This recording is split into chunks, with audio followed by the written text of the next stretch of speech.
So guys, kaway-kaway sa vlog. Okay, so papakilala ko sa inyo ang 368 Adventure ng Zontes. Nandito na po sa Pilipinas. Okay, walk around tayo. Walk around, walk around, walk around, walk around. So may camera to eh. Ayan, camera. Ayan. Okay. Ito yung harap. Headlight. Rim. Single disc brake. J1. As usual. So, ang radiator niya, hindi ko mahanap. May kasama na siyang crash guard. Auxiliary light. Radiator, malamang ito.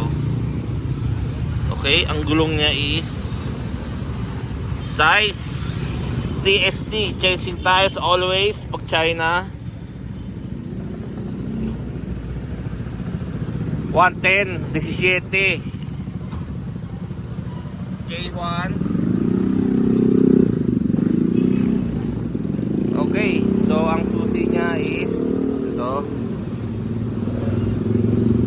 Walang physical key, sensor lang. Okay, so start up natin. Ito ang display, typical Chinese display. Okay, on off power switch, kill switch to. Then start button, pindutin natin.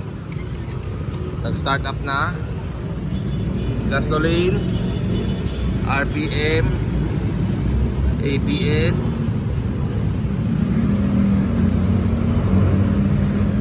thermometer. So, hazard, kusina, signal light,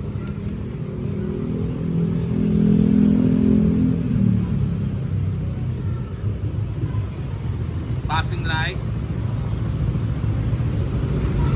brake. So ito auxiliary light. Meron siya mode.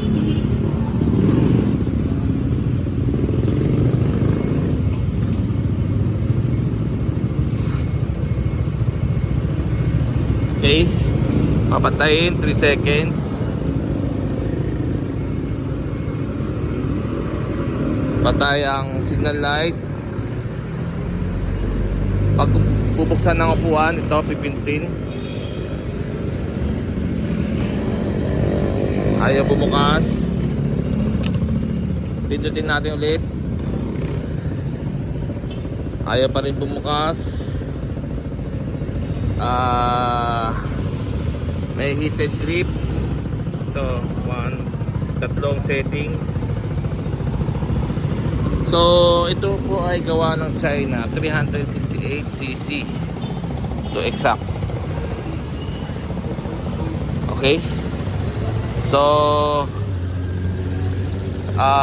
usually, pag pinaparating niya dito, ginagawa na lang yun ng 400cc.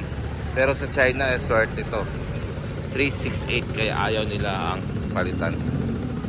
Okay? And, presyo, hindi ko alam magkano bebenta ng Zontes to. Yun lang po.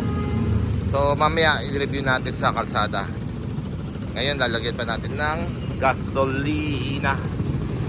Ayan, thank you.